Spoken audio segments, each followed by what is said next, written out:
Pillars of Eternity 2 Deadfire is getting its first DLC release titled Beast of Winter this August 2018.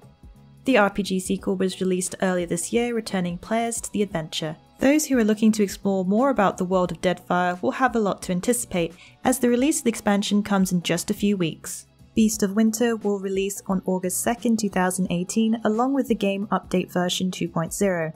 The update will fix various bugs and include balance improvements. There are also a new set of trials for veteran players, adding further challenge.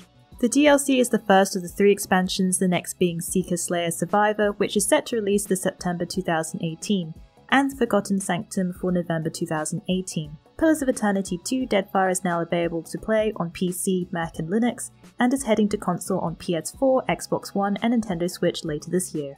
The upcoming expansion Battle for Azeroth will be coming to World of Warcraft in a couple of weeks, but before that happens, a pre-patch was rolled out this week. The pre-patch brought some of the changes, which include stat squish, class changes and rebalances. Stats have been squished much like they were done with previous expansions, reducing health, damage and stat numbers, scaling down numbers so that it's easier for players to read. The patch will remove some of the older content, which includes saying goodbye to all powerful artifact weapons. One of the major changes with this expansion is War Mode. PvP servers have been running for a long time in the World of Warcraft universe, but with BFA this will no longer be happening. Blizzard are introducing War Mode, which if turned on via your talents page will enter you into PvP mode. But that's not all. Further news dropped this week as Blizzard announced that you can now play the base game plus all previous expansions by simply paying for a monthly subscription of $15. This will let you level your toon all the way to 110. If you want to access the upcoming expansion Battle of Azeroth, you will need to purchase the expansion for a one-time fee of $49.99. World of Warcraft is available to play on PC and Mac, and the upcoming expansion Battle of Azeroth will launch next month on August 14th, 2018. The action RPG Granblue Fantasy Re Link Up, which has solely been marketed for the Japanese market, but we get news this week that the publisher Cygames has plans to localize the project into a few languages. Confirmation from Gamematsu with publisher Cygames has revealed that Granblue Fantasy Relink will be going international, as they plan to localize the game in English, French, Italian, German and Spanish. There are further announcements coming when Granblue Fest 2018 takes place this December 15th to 16th in Mukahari Messe in Chiba, Japan. The game is originally set to launch this year, but due to the scale of development growing larger than originally planned, the release was delayed. Granblue Fantasy Relink is a game developed by Platinum Games and is set to launch on PlayStation 4 and PlayStation VR. No news as of yet of the official launch date, but more news will be coming later this year in December. Team Cherry announced that the Metroidvania game Hollow Knight will be receiving a free DLC called Gods and Glory this August 23rd, 2018. The DLC will be available for PC and Nintendo Switch versions. The free DLC will contain the largest amount of content released yet, offering challenging new bosses, non-player characters, new untold secrets, and a new game mode. This will be the final chapter as well as content pack for the game. Hollow Knight is currently available to play on PC and Nintendo Switch, the latest DLC coming to both platforms on August 23rd, 2018 as a free download. Developer Monolith Productions announced a new update that went live this week for Middle-earth Shadow of War on platforms PS4, Xbox One and PC. The most key changes to the open-world action RPG being the removal of microtransactions and in-game marketplace.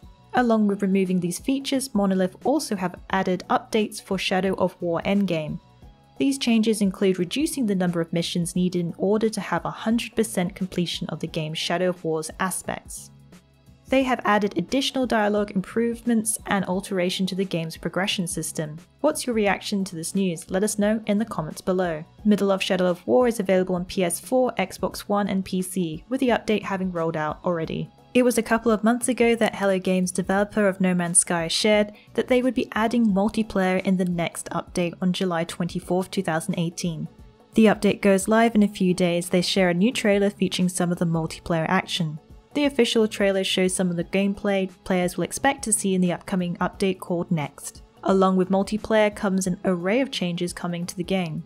The biggest change being the addition of multiplayer. There also has been a visual overhaul as well as unlimited base building, meaning players can now set up camp anywhere on any planet. Other improvements include upgrades to Fleet of Frigates, being able to send your fleet out into the universe and being able to invite your friends aboard team missions in multiplayer mode. No Man's Sky is available to play on PS4, Xbox One and PC. The free update will go live on July 24th, 2018. Call of Cthulhu is the Lovecraftian investigative RPG which finally gets its release date announced by the developer Cyanide. Call of Cthulhu is inspired by a short story from 1928 and the tabletop game from the same name from 1981. Players will take on the role of Edward Pierce, a private detective who is investigating the death of the Hawkins family. The narrative game sets to go deep into the Lovecraftian universe, involving old gods and a world of insanity. Along with the new Cyanide released new screenshots showing what players can expect from the single-player story. Call of Cthulhu is set to release on PlayStation 4, Xbox One, and PC on October 30th, 2018, just in time for Halloween, and is available to pre-order. In a recent interview with The Guardian, Tom Howard, the studio director of Bethesda Game Studios, shares his opinion about remastering The Elder Scrolls III: Morrowind. Bethesda's game studio has been well known for such titles as Fallout 1 and 3, as well as the action RPG Elder Scrolls III: Morrowind. Although they had remastered The Elder Scrolls V: Skyrim not long ago, Howard expresses his view on a remastered version of Morrowind. He says, "For Skyrim Remastered we had done some of the work on it, but it was already pretty visually close. But for something like Morrowind, my personal preference is not to remaster it." Although he's not a fan of remastering older games, he still welcomes the backwards compatibility that is made available by such companies as Microsoft, Sony, and Nintendo. He also sees streamable games as a technology that will continue to progress. It's time to ready your steed for battle as PvP event for The Elder Scrolls Online, Mid-Year Mayhem makes its return. An event that celebrates the warrior Pelena Whitestrake. Players who take part in the PvP mode during this event will not only receive double XP and alliance points, but bonus rewards as well. The event will take place from Thursday, July 26th at 10 AM EDT and will end on Monday, August 6th at 10 AM EDT. Players will need to carry out a few tasks in order to take part in the event, which includes obtaining details on the Mid-Year Mayhem ticket from the Crown Store and locating the NPC called Predicant Mera to pick up a quest. Those who partake in this event also have a chance to unlock the achievement Star Made Knight, which will reward players with a mid-year Victor's Laurel Wreath headdress. Further rewards also include transmute crystals, motifs, PvP consumables, and much more. To know the full requirements and the upcoming rewards, read about it on our Mid-Year Mayhem article on Fextralife.com, so you're prepared for battle. Also be sure to check out the Fextralife Twitch channel during the event as we will be questing for honour and loot. Well, that's it for the week in the wikis. Please join us again next week for yet another great week of gaming. Remember to check out our VIP program for some exclusive supporter benefits, and budding writers should take advantage of our Become an Author initiative. Thanks again for being part of this great community. Keep checking in with us for news, reviews, YouTube streams and vids, and general wiki goodness. Follow us on social media for all the latest and greatest. The more followers we get, the larger of the army of the Fexers grows.